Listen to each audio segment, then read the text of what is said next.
రాజకీయ పార్టీలన్నీ ఏదో ఒక ట్రస్ట్ పేరుతో ఆర్థిక లావాదేవీలు జరుపుతూ ఉంటాయి.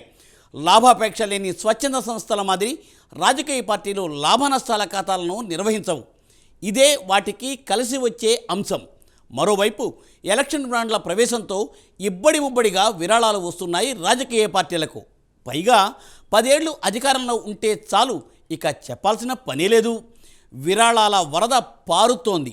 కరెక్ట్గా బీఆర్ఎస్ విషయంలో ఇదే జరిగింది. దేశంలోని అన్ని ప్రాంతీయ పార్టీల కన్నా బీఆర్ఎస్ అత్యంత ధనవంతమైన పార్టీగా రికార్డును సృష్టించింది. విరాళాలు, నిధుల విషయంలో జాతీయ పార్టీలతో పోటీ పడుతోంది బీఆర్ఎస్. దీంతో జాతీయ స్థాయిలో బీఆర్ఎస్ పార్టీ ఇప్పుడు చర్చనీయాంశం అవుతోంది. దీనిపై ప్రైమ్ 9 ప్రత్యేక కథనం.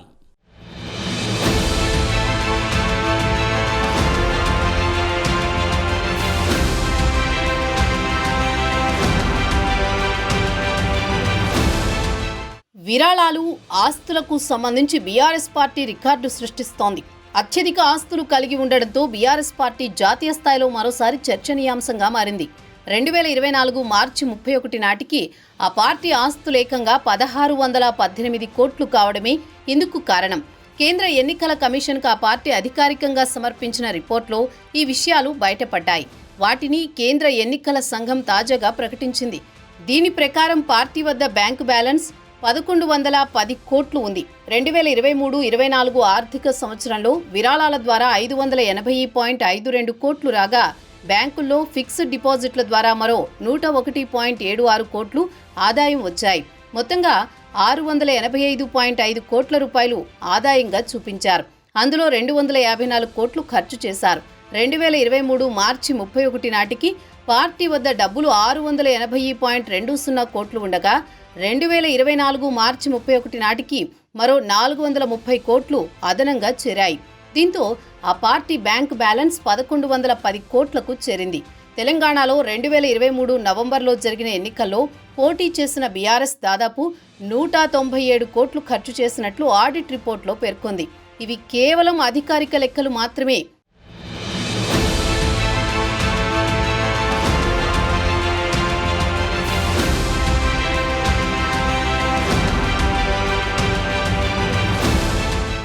ఏ పార్టీ అయినా అధికారికంగా చూపించే ఖర్చు కన్నా ఎక్కువగానే ఎన్నికల సమయంలో ఖర్చు చేస్తుంది. కానీ నిబంధనలకు లోబడే లెక్కలు చూపిస్తారు. బీఆర్ఎస్ కూడా అంతేనని, వాస్తవంగా ఖర్చిందుకు 10 ఉన్నదనే ఆరోపణలు వినిపిస్తున్నాయి. ఒక్కో అభ్యర్థి 40 లక్షల చెక్కులను ఎన్నికల ఖర్చు కోసం అందజేసింది. ఇలా సుమారు 47 కోట్లను అభ్యర్థులకు అందించింది. వీటితో పాటుగా ఎన్నికల బహిరంగ సభల కోసం 30 కోట్ల వరకు ఖర్చు చేసినట్లు పేర్కొంది. వివిధ పత్రికలు, టీవీలు, ఇతర రకాల ప్రకటనల కోసం 75 కోట్లను వెచ్చించినట్లు చూపించింది. క్యాంపెయిన్ పబ్లిసిటీ కోసం మరో 42 కోట్లను ఖర్చు చేసినట్లు లెక్కలు చూపింది. ఇలా మొత్తంగా అసెంబ్లీ ఎన్నికల్లో 197.55 కోట్లను ఖర్చు చేసినట్లుగా ఎన్నికల కమిషన్కు అధికారికంగా తెలిపింది. ఇదే క్రమంలో కాంగ్రెస్ పార్టీకి జాతీయ స్థాయిలో 2023-24లో వచ్చిన ఆదాయం 289 కోట్లు మాత్రమే. కానీ బీఆర్ఎస్కు మాత్రం 2023-24లో ఆర్థిక సంవత్సరంలో విరాళాల ద్వారా 580.52 కోట్లు వచ్చాయి.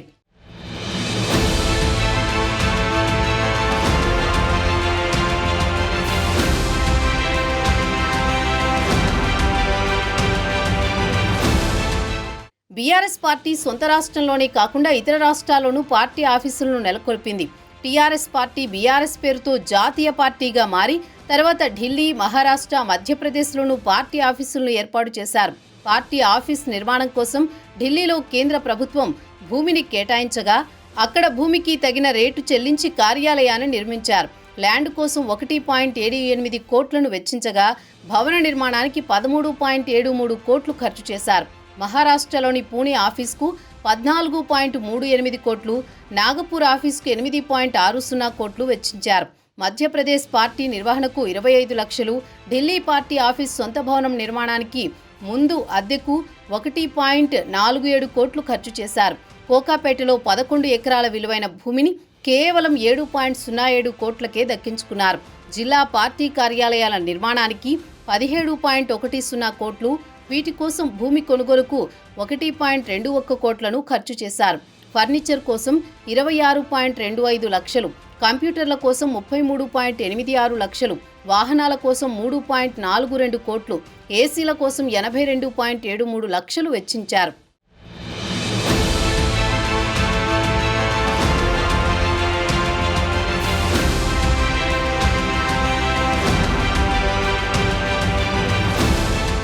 పదేళ్లు వరుసగా అధికారంలో ఉండడంతో బీఆర్ఎస్ పార్టీకి కార్పొరేట్ సంస్థల నుంచి ఇబ్బడి ముబ్బడిగా విరాళాలు వచ్చి పడ్డాయి.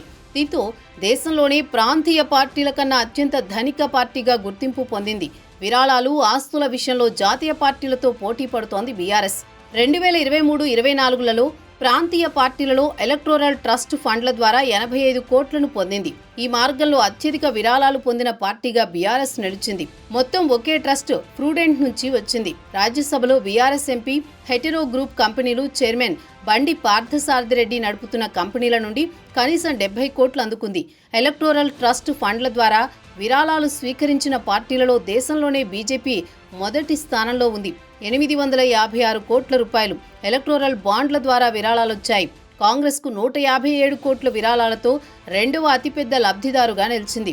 ఇదే క్రమంలో ఎలక్టోరల్ ట్రస్ట్ ఫండ్ల ద్వారా 85 కోట్ల విరాళం స్వీకరించిన బీఆర్ఎస్ మూడవ స్థానంలో నిలిచింది. వరుసగా 2 సంవత్సరాల నుంచి అత్యధిక విరాళాలు స్వీకరించిన పార్టీగా బీఆర్ఎస్ రికార్డు సృష్టించింది. ఈసారి అధికారంలో లేదు కనుక ఏమాత్రం విరాళాలు వస్తాయో చూడాలి మరి.